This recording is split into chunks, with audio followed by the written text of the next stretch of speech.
Bernie Sanders says he steered clear of talking U.S. politics with Pope Francis while he visited the Vatican yesterday for a speech, but he did not steer clear of politics talking with our own Amy Kellogg. She is live in Rome with more. Amy?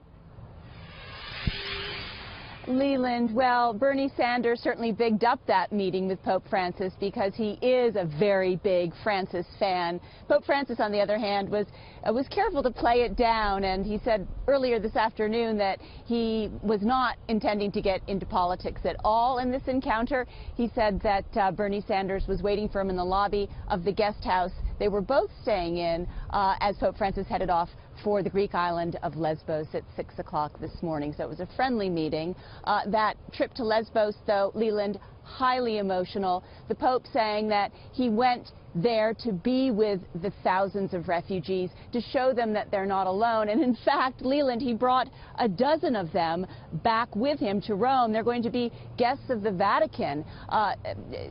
12 Syrian refugees, all of whom lost their homes in bombings. 6 adults and 6 children. Now, he traveled to Lesbos, which has been completely overwhelmed with refugees. The most recent arrivals are going to be sent back to Turkey as part of a new EU deal. He praised Greece for all it has done for the refugees, saying that here in the cradle of civilization, the heart of humanity continues to beat. Here was the Pope earlier today. This is the message I want to leave with you today. Do not lose hope. The greatest gift we can offer one another is love, a merciful look, a readiness to listen and understand, a word of encouragement, a prayer. May you share this gift with one another. The Pope traveled with a heavy heart, he said, keeping in mind all those refugees who perished at sea, those who didn't even manage to get to sleep under a tent. We caught up with Democratic presidential hopeful Bernie Sanders, who managed to meet the Pope before Francis took off for Greece this morning, as I mentioned, and he said he agrees with the Pontiff's message of solidarity.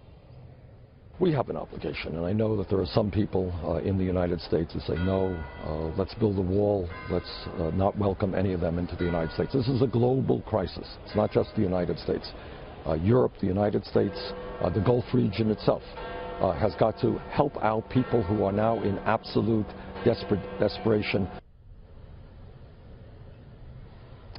So as Pope Francis was on his way to the Greek island of Lesbos, Senator Sanders ended his trip here in Rome by saying that everybody, has a moral responsibility to all of these refugees. Leland. And now Sanders is on his way back to the United States, and on the campaign trail, Amy Kellogg live in Rome. Thanks, Amy.